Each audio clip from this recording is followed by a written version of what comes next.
वर्षाच्या मुलीवर एका पाखंडी बाबाने रेप केलं म्हणून तर हे लोकांना खोटं वाटतंय.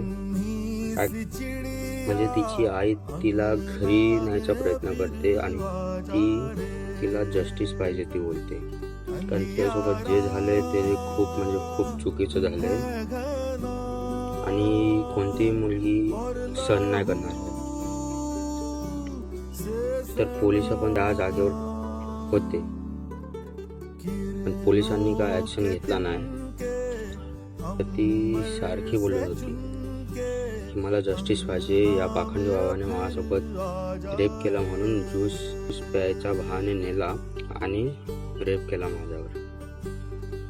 तर मुली कुठंच सुरक्षित नाही. हे आता लोकांना समजणार नाही कारण जोपर्यंत त्यांच्या आईवर, बहिणीवर, मैत्रिणीवर ही गोष्ट घडत नाही ना त्यांच्यासोबत, तोपर्यंत त्यांना समजणार नाही. म्हणून हलक्यामध्ये घेतात.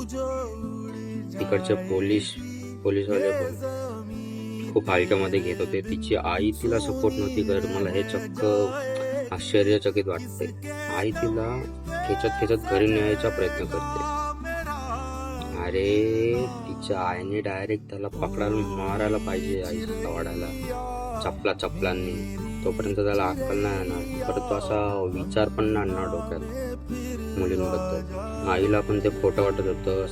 तिकडच्या लोकांना सुद्धा खोटं वाटत होतं. ही नाटक करते, खोटं बोलते आणि ती कशी मथुराची जागा आहे, ती पवित्र जागा म्हटली जाते. पवित्र जागेवर 17 वर्षाच्या मुलीवर रेप करते आणि ते पण त्याच्या वडिलीच्या वयाची मुलगी आहे. थोडा तरी विचार करायला पाहिजे. पाखंडी बाबाला नेलं पकडून पोलिसला. तर ते काय म्हणतात की तिच्या काहीतरी फॅमिली मॅटर आहे, ती असं वागत होती सगळ्यांवर, असं म्हणून ती हरकत करत होती, नाटक करत होती. तो बोलले आधी मेडिकल वगैरे चेक होईल. अरे तुम्ही तर त्याला तिकडच मारायला पाहिजे होतं माहिती आहे. बांबूने फायबरचा पाईप घेऊनच फिरतात ना तसे पण तुम्ही, लाकडाची काठ वगैरे. नाही तेव्हा तर कोण रूल वगैरे तोडत असेल तर त्याच्या पाठी पळतात मारायला त्याला. लगेच पर्ची फाडतात. ते इकडं लक्ष नाही देतात का तुम्हाला? इकडं डोळ्यासमोर आहे तुमच्या, तरी काय दिसत नाही का? डोळे कुठं घुसून ठेवलेत काय तुम्ही? जेव्हा त्यांची स्वतःच्या मुलीसोबत असं काय घडेल ना तेव्हा त्यांना अक्कल येईल. असं नाही समजणार. आत्ताच्या काळामध्ये इतके रेप होत आहेत तर मुली सुरक्षित नाहीच आहेत कुठं.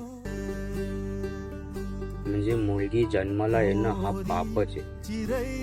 जर मुलीने जर स्वतः हत्यार बनली, काहीतरी हत्यार ठेवला सोबत, कोणाच्या डोक्यात असं विचार पण नाही ना बाबा मुलीला हात लावणार.